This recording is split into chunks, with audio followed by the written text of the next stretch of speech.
The relationship between phonology and phonetics is one in which the one provides the materials with which the other builds. Put another way, phonetics provides the resources with which phonology builds. It is worthy of note that the linguistic terms phonology and phonetics are subcategories of the branch of linguistics known as phonology, while phonology, as a subcategory, refers to their distribution and categorization of sounds in a language, their patterning, and permissible combinations, to form meaningful and comprehensible utterances. Phonetics is concerned with the scientific study and analysis of human speech sounds that can be uttered by man, how they are transmitted from speaker to listener, not excluding the sound properties contained in the sound waves, and the ways they are perceived by the human ear and brain.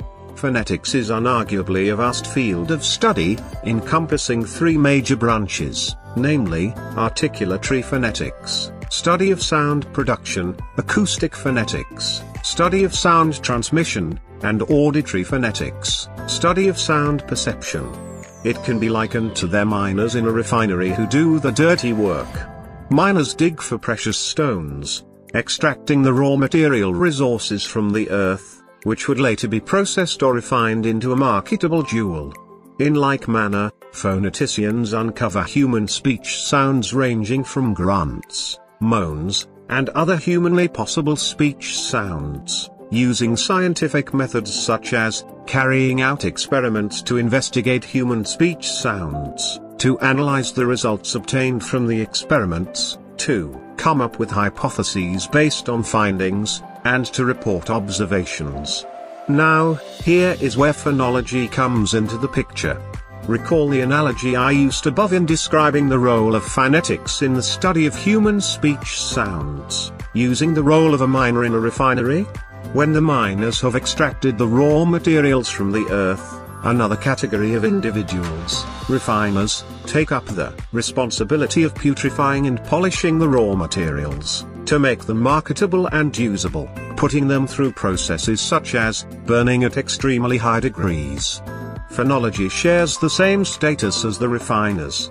After large chunks of sounds have been collated by phoneticians, phonologists filter through the variety to determine the sounds whose combinations result in the production of meaningful and comprehensible utterances.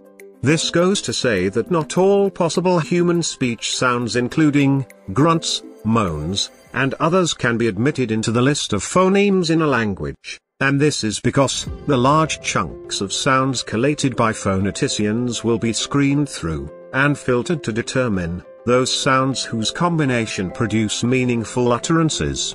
For instance, zgl is not a meaningful sound combination in the English language, and cannot produce meaningful utterances, so the phonologists stump those sounds, which when combined do not result in the production of comprehensible utterances.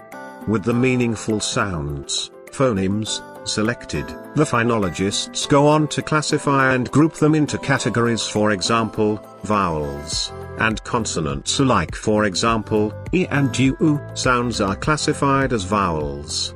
Later on, they prescribe rules that guide the patterning or combinations of sounds, that is, the order of their arrangements both syntagmatically and paradigmatically, as well as a permissible combination of sounds to form coherent utterances, phonotactics.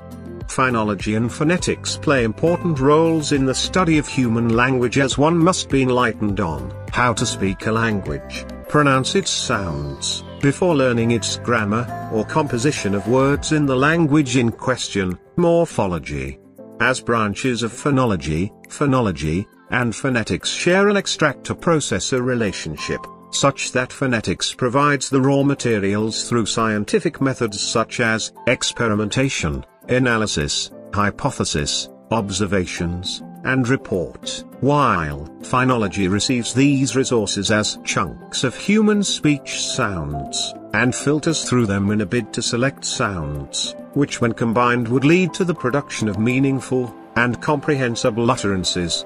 Classify these sounds into various distributions, paradigmatic and syntagmatic, and categories, for example, vowels and consonants. Formulate rules that guide their combinations such that only sounds whose combination result in the production of meaningful utterances are selected. A clear understanding of the role relationships that exist between phonology and phonetics would aid a speaker in perfecting the art of pronunciation in a language, thus simplifying the other processes of learning a language. Thank you for watching. See you in our next video.